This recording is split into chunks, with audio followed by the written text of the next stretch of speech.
चलिए देखिए शुरू से आते हैं हम लोग फिर से। टेंस हम लोग पढ़े। टेंस कितने प्रकार का आपको बताया गया है? 3 प्रकार का। एक है प्रेजेंट, एक है पास्ट और एक है फ्यूचर। ठीक है, प्रेजेंट टेंस, पास्ट टेंस और फ्यूचर टेंस। इसमें से प्रेजेंट टेंस, पास्ट टेंस ये दोनों हम लोग क्लियर कर चुके हैं। अब आज हम लोग नया शुरू करेंगे फ्यूचर टेंस। ठीक है, तो आज हम लोग शुरू करेंगे फ्यूचर टेंस। वीडियो को लास्ट तक देखिएगा, आपको फ्यूचर टेंस बहुत अच्छे तरह से समझाया जाएगा। तो यहां पर लिखते हैं हम लोग फ्यूचर टेंस। अब देखिए फ्यूचर टेंस का मतलब क्या हो गया? वैसा काम जो भविष्य में होगा उसी को क्या बोलेंगे? Future tense. जैसे अभी देखिए टेंस में हम लोग देख रहे थे, टेंस में देख रहे थे कि टेंस हो गया 3 गो। एक प्रेजेंट टेंस, एक पास्ट टेंस और एक फ्यूचर टेंस। अब ये तीनों में क्या देखो, प्रेजेंट टेंस पढ़ ही लिए हैं, जो काम जारी हो वर्तमान समय में, जो काम बीत गया हो और जो काम भविष्य में होगा उसको क्या बोलेंगे? Future tense. ठीक है, एक बहुत पुराना गाना है, 100 साल पहले हमें तुमसे प्यार था, आज भी है और कल भी रहेगा। 100 साल पहले मुझे तुमसे प्यार था, बीता हुआ समय पास्ट, आज भी है प्रेजेंट और कल भी रहेगा। ये क्या हो गया? फ्यूचर। ठीक है, लेकिन हम इसका गारंटी नहीं देते हैं कल रहेगा कि नहीं रहेगा, गाना है। अब देखिए फ्यूचर टेंस में क्या हो गया? वैसा काम जो भविष्य में होगा। तो इसको भी बांटा गया है 4 पार्ट में। कितने पार्ट में? तो पहला है सिंपल फ्यूचर टेंस, इसी को हम लोग बोल सकते हैं फ्यूचर इंडिफिनिट टेंस। ठीक है, उसके बाद दूसरा इसमें हम लोग को पढ़ना है फ्यूचर कंटिन्यूअस टेंस। तीसरा है फ्यूचर परफेक्ट टेंस। चौथा है फ्यूचर परफेक्ट कंटिन्यूअस टेंस। तो फ्यूचर में ये 4 तरह का टेंस हम लोग को पढ़ना है, इसको आप लोग नोट कीजिए। चलिए अब देखिए सिंपल फ्यूचर टेंस के बारे में सबसे पहले हम लोग पढ़ेंगे। ठीक है, अब देखो सिंपल फ्यूचर टेंस का पहचान क्या है।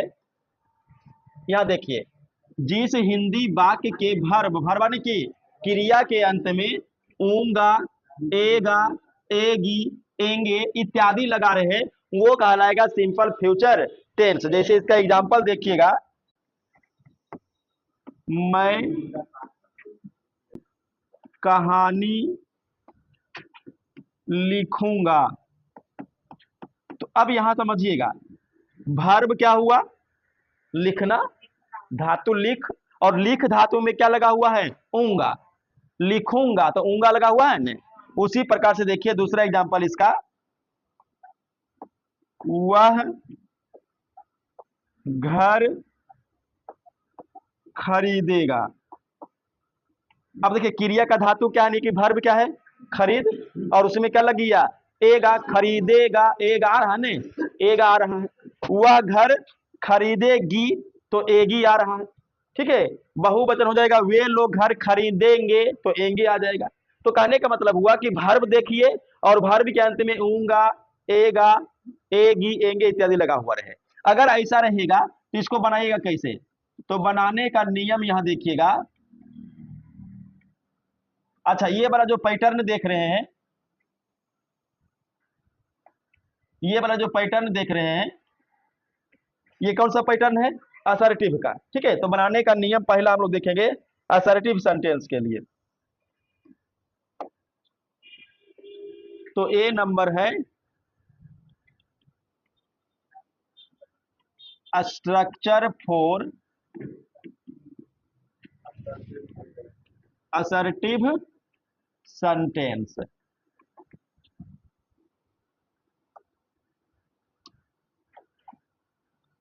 अब देखिए मैं कहानी लिखूंगा, वह घर खरीदेगी, असर्टिव सेंटेंस है, सिंपल फ्यूचर टेंस का है। तो बनाने के लिए सबसे पहले क्या लगाना होगा?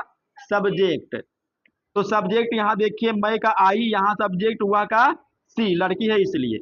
उसके बाद आपको लगाना है शैल या बिल में से कोई एक। अगर सब्जेक्ट में आई या बी रहेगा तो शैल लगाइएगा। सब्जेक्ट में आई और बी तो शैल, और बाकी उसके बाद जितने भी नाउन या प्रोनाउन आएंगे सब में बिल लगाना होगा। तो आई के साथ क्या देना होगा? शैल। अब यहाँ देखिए सी, आई और बी तो नहीं है, अलग है, तो बिल लगाइए। उसके बाद आपको लगाना होगा वर्ब का पहला रूप। उसके बाद देना होगा ऑब्जेक्ट और फुल स्टॉप। ये आपका हो गया असर्टिव का पैटर्न सिंपल फ्यूचर के लिए। अब देखिए सब्जेक्ट हो गया, शैल हो गया, उसके बाद वर्ब लिखना का राइट, और ऑब्जेक्ट है कहानी तो ये स्टोरी। यहाँ पे देखिए सब्जेक्ट हो गया, शैल या बिल हो गया, वर्ब क्या है खरीदना का बाय, और ऑब्जेक्ट क्या है घर तो ये हाउस। अब इसको आप लोग बना के दिखाइएगा। तो तीसरा, हम लोग परीक्षा देंगे,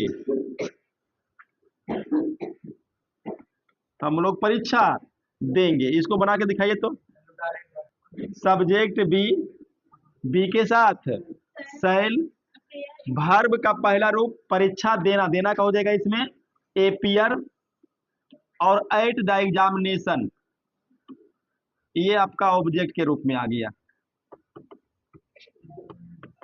अब एक और बना करके दिखलाइएगा, मोहन अवश्य तुम्हारी मदद करेगा। चलिए इसको सही से बना के दिखाइए। तो देखिए सब्जेक्ट है मोहन, अब देखिए शैल या बिल, आई और बी के साथ शैल लगता है, बाकी सबके साथ बिल लगता है, लेकिन यहाँ पर एक कंडीशन गड़बड़ा गया है कि इसमें देखिए अवश्य लग गया। क्या लग गया है?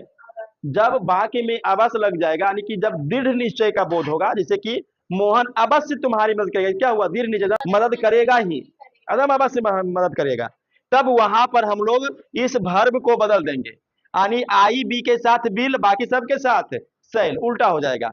तो मोहन के साथ बिल लगना चाहिए, लेकिन लगेगा शैल। अब क्यों लगा? तो अवश्य के कारण। उसके बाद वर्ब क्या है?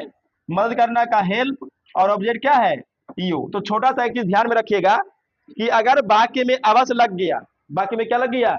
अवश्य, तो ये शैल और बिल वाला को उलट दीजिएगा, जहां जहां शैल है वहां बिल, जहां बिल है वहां शैल। क्लियर?